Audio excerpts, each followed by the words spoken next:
So I want to welcome back to more Murloc RPG, Stranglethorn and Fever. So last time I told you a little bit about the start of Warlords of Draenor when I... what did I do? Yeah, I joined another guild. At that point I went rogue. But I was still on that shit server and I still had...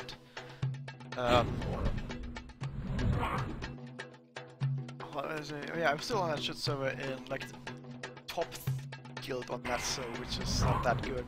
And we fucked up some really bad stuff. We had problems on Hellfire Heroic, like really big problems on Hellfire Heroic, and we weren't even gonna finish Mythic by the time that Legion was gonna come out at the rate we were going. I'm not even fucking kidding. So that was absolutely horrible. So at the end of that I was like, fuck this, just fuck this, I'm out. And what I did was I joined a guild on a different server. I switched to Horde at that point, and I joined a guild there as a rogue, now an undead rogue, which I'm still in that guild today, which is Victus. And yeah, that guild is one of the top guilds on that server, but that server is fairly good. The best guild on that server is Fat Shark, yes, which was world ranked 18. And there's some other good stuff on there as well. So yeah, we have some tough competition on there. So it is fairly obvious that a lot of people in our guilds are not actually that good, sadly.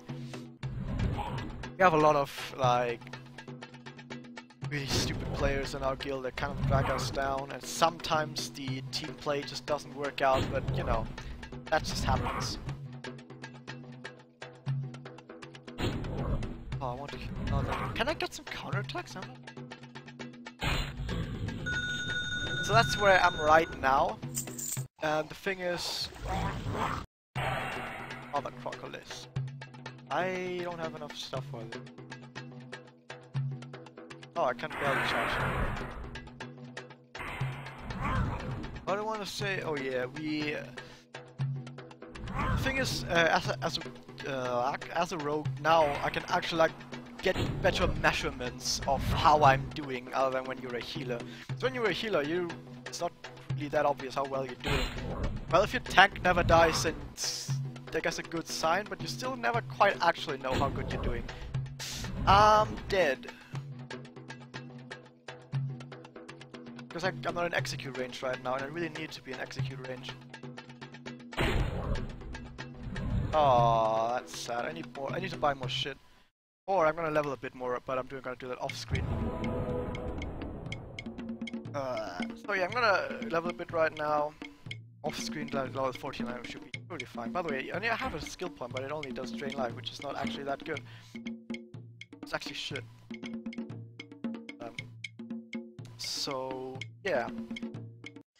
Well, I got some rankings, and you can check me on Warcraft Logs right now. I'm a rogue called Razialim. It's just an R-A-Z-I-E. Wait, what? How do I actually spell my name? wait! R-A-Z-I-E-L-I-M. Yeah, Razialim. It's my fucking channel title. Why am I even telling you this? Anyway, by the way, the whole boat ride was actually easier in the original, because in the original you could heal like 1 or 2 ticks in between fight. But in the expansion you can't do that anymore, which I don't know if it's even a bug or anything, but you never fixed that, so fuck. So it's really hard to actually get through there, but by the fuck, I'm not gonna cry, I'm just gonna buy more food and then we're gonna go through there.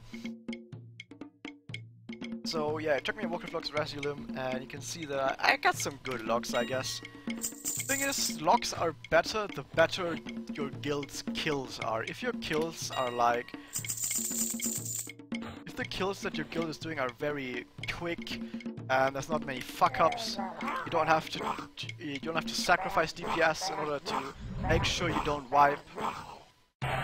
That's when you get really good rankings as well.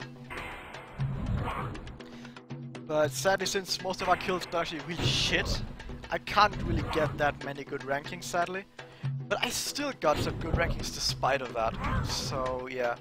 And the thing is, most importantly, I don't know, this is gonna sound like a lot of like, oh, I'm so great.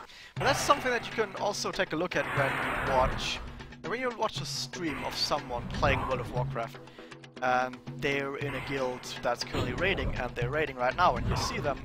And something you can take a look at, oh I forgot, I finally got a counter-attack, is how well, like this is how you know how someone is good or not. How well can someone react to something that isn't part of the immediate plan? How well can someone react to stuff like that? That's how you know if someone is really good or if someone is just grinded out a strategy. Because let me tell you something, every player on the planet can grind out a strategy until he's good at that strategy and then play according to that strategy. That's not hard. Anyone can do that. It might take a shit ton of tries, but everyone can do that. What makes the really good guilds that good is they can react to stuff really fucking well. And when something unexpected happens, or something new happens, or maybe it doesn't quite go to plan, they don't care. They still play well, and they can react perfectly to everything. Oh, we're at the boss, but we gotta heal. To level up. And I always thought that I was a player who was doing really well at that. And there's also something, if you can ask around a lot other players, even if you're in a top guild, you should ask around a lot of other players or try and see if you can find specific things that make it easier to do certain things of a fight. So for example on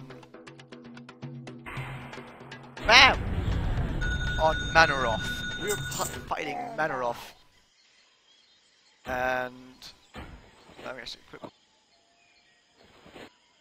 There's another boss coming right up, but we're doing it. Actually, you can do it right here.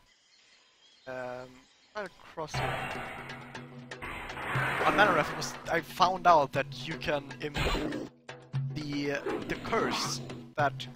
If you know the fight, I can't explain it, but actually I can explain it. There's a pillar in the room, and that pillar shoots like a bolt at someone at a specific time. And if that bolt reaches the player, it inflicts that player with a curse. And that curse, once it runs out or gets removed in any sort of way, will summon a Doomguard. And a Doomguard is a really scary enemy who has really scary abilities and is one of the hardest parts of the fight. Sorry. Now it is possible in World of Warcraft with various abilities to become immune to specific debuffs. So, the thing is though, that when the ability gets shot out, there's a check in place that looks at the entire raid and then checks if specific players are currently immune to debuffs. At least, it works for most of the abilities. It doesn't work for all abilities for some fucking reason, I don't know. It checks for specific abilities, at least it checks for specific abilities that specifically make you immune against debuff, like Cloak of Shadows or Rogues. So, and when it detects that players have that, it makes sure to not target those players again. So if you were... By the way, you can respawn this boss after some time, but I don't know how exactly. If you need to go to another thing or just die or something. So, it doesn't shoot the debuff at those players. However, the debuff itself is a shot. It flies. So it can detect that you are currently not immune to debuffs, shoot the thing, and... Oh, I'm getting really close to the time. I need to quickly... shoot the thing, and then while it is in mid-air, you turn on the ability that makes you immune, like Cloak of Shadows, which a rogue has, and then the debuff gets immuned, and the Doomguard does not appear. But the problem is obviously that as a rogue, you can only use that ability like every now and then. It has like really long cooldown, 1 minute 30. Curse comes in at every minute, or even faster than that, depending how your transitions are. So if you use it at the wrong time, then you get it the next time, you have cooldown, you can't use it, you're fucked. So what do? I position myself in such a way that I can see the shot, which only takes like half a second to reach you, where the shot comes from, and try to discern if it is targeted for me or any of the other 19 players next to me. And I was actually having 100% correctness on that, and I was able to 100% reliably immune the Doomguard, and we got our first few kills with me immuning those Doomguards. Holy shit, see you guys next time.